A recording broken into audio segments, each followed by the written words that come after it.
ఇది 14-15 బైఫర్కేషన్ అయింది రాష్ట్రం. అప్పటి నుంచి తెలుగుదేశం పార్టీ 5 ఏళ్లు అధికారంలో ఉన్నాం.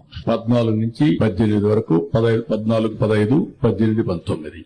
ఆ రోజు మీరు చూస్తే నేను ఆ ఫిగర్స్ అన్నిటి కూడా టైం అవుతుంది కాబట్టి ఇక్కడికి వచ్చినప్పుడు యావరేజ్ జీఎస్టీపీ గ్రోత్ రేట్ 13.5%.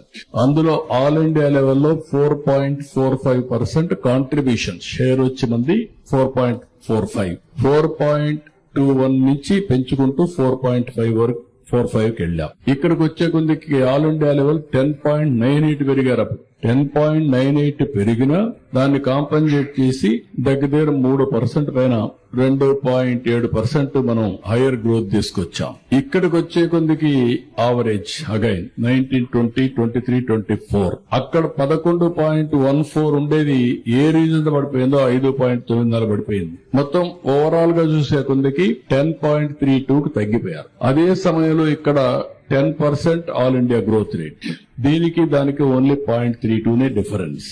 ఇక్కడికి మళ్ళీ 24-25 ఇప్పుడు వచ్చిన తర్వాత లాస్ట్ ఇయర్ 9-10 నెలలు మేము అధిక 9 నెలలే ఉన్నాం. 12.202కు పెంచాం. మళ్ళీ ఈ పక్కన మీరు ఒకసారి చూస్తే ఆల్ ఇండియా లెవెల్లో 9.8 అక్కడ వచ్చింది. ఇక్కడ 12.02 అంటే దగ్గర 3.10, 2.02 వస్తుంది. ఇక్కడికి వచ్చినప్పుడు మంది కాంట్రిబ్యూషన్ 1.19, ఆల్ ఇండియా లెవెల్లో 3.91 US.